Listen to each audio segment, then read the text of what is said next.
ये उस रात की बात है जब कमली चुड़ैल नहीं सिर्फ कमली थी। गांव से दूर शमशान के पास वाला बरगद सबसे डरावनी जगह मानी जाती थी। कहते थे रात को वहां वो चूड़ियां खनकाती है। रघु को इन बातों पर यकीन नहीं था। 19 साल का खून दोस्तों से शर्त लगा बैठा, आज रात 12 बजे बरगद के नीचे दिया जला कर आऊंगा। रात 11:15 पर रघु मिट्टी का दिया और माचिस लेकर निकला। शमशान पहुंचा तो हवा एकदम रुक गई। बरगद के नीचे पहुंचा ही था कि बादल गरजे और मूसलाधार बारिश शुरू। माचिस की सारी तीलियां भीग गईं। शर्त हारने के डर से वो वहीं पत्थर पर बैठ गया। तभी उसे किसी की गुनगुनाने की आवाज आई। डरा हुआ रघु बरगद के तने के पीछे छुपा। देखा बारिश में एक लड़की भीग रही थी। काली साड़ी, खुले लंबे बाल, पैरों में घुंघरू। वो आंख बंद करके गा रही थी। इतना दर्द भरा गीत कि रघु का कलेजा कांप गया। गीत खत्म हुआ तो लड़की हंसकर बोली, चुप क्यों रहे हो चौधरी के कुंवर? दिया जलाना है तो मेरी मदद ले लो। रघु की हालत खराब। तब तुम्हें मेरा नाम कैसे पता? लड़की ने हाथ बढ़ाया। उसकी हथेली पर जलती हुई लौ थी, बारिश में भी नहीं बुझ रही थी। नाम कमली। और तुम यहाँ मरने आए हो या शर्त जीतने? रघु ने कांपते हाथ से दिया उसकी लौ से जला दिया। कमली की उंगलियां छू गईं, बर्फ जैसी ठंडी, पर आंखें एकदम इंसान जैसी, उदास, अकेली। रघु बोला, सब तुम्हें चुड़ैल कहते हैं। कमली हंसी, और तुम मान गए। चुड़ैल होती तो अब तक तुम्हारा कलेजा खा चुकी होती। मैं बस अकेली हूँ, यहाँ कोई बात करने नहीं आता। उस रात बारिश रुकने तक दोनों बरगद के नीचे बैठे रहे। कमली ने बताया वो गीत उसकी माँ का था। रघु ने बताया उसे अंधेरे से डर लगता है। कमली ने उसका मजाक नहीं उड़ाया। जाते वक्त कमली ने रघु की कलाई पर काला धागा बांध दिया, अगली अमावस तक मत खोलना, डर नहीं लगेगा। रघु शर्त जीत गया, पर उस रात के बाद हर अमावस वो बहाना बनाकर शमशान की तरफ निकल जाता। धीरे धीरे डर प्यार में बदल गया। गांव वालों को शक हुआ, पर रघु को फर्क नहीं पड़ा, क्योंकि पहली बार किसी ने उसके डर का मजाक नहीं, इलाज किया था। और कमली, 100 साल में पहली बार किसी ने उसे चुड़ैल नहीं कमली कहकर बुलाया था। बस इतनी सी बात पर वो अपना सब कुछ हार गई।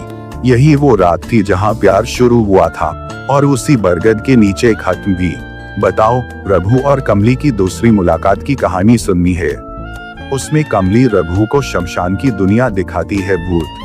रात के 12 बजे बरगद के पेड़ के नीचे बैठी कमली आज भी अपने प्रेमी रघु का इंतजार कर रही थी, मगर रघु अब कभी नहीं आने वाला था। गांव के किनारे बसे पुराने शमशान के पास कमली रहती थी। लोग उसे डायन कहते थे, पर रघु के लिए वो सिर्फ कमली थी, काली आंखों वाली, लंबी चोटी वाली, जो चांदनी रात में गीत गाती थी। रघु चौधरी का इकलौता बेटा था। सबके मना करने पर भी वो कमली से मिलने आता। दोनों ने बरगद के नीचे कस्में खाई, 7 जन्म तक साथ निभाएंगे। कमली ने पहली बार किसी इंसान पर भरोसा किया था। गांव में अकाल पड़ा। पंडित ने कहा, शमशान की डायन की वजह से बारिश नहीं हो रही। चौधरी ने मौका देखकर रघु की शादी जमींदार की बेटी से तय कर दी।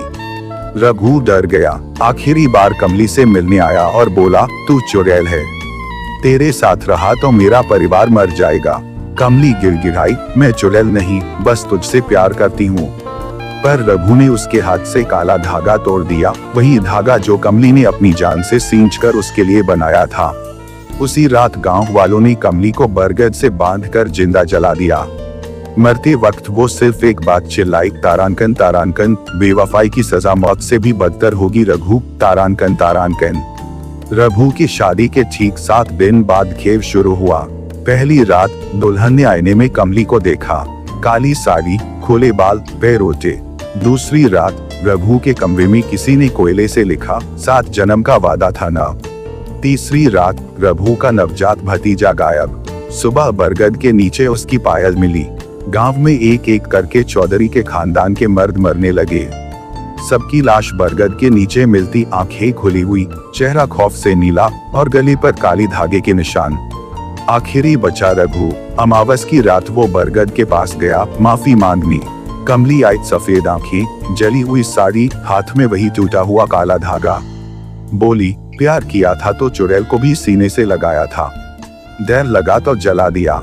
अब बदला पूरा हुआ। अगली सुबह रघु की लाश मिली। उसके सीने पर काला धागा बंधा था और होंठों पर एक अजीब मुस्कान जैसी कमली की होती थी गीत गाते वक्त। आज भी कहते हैं अमावस की रात बरगद के नीचे अगर कोई लड़का कसम खाए और तोड़ी तो कमली का काला धागा उसके तकिए के नीचे मिलता है। कैसी लगी कहानी? इसमें प्यार भी था और बदला भी। Smile with horns.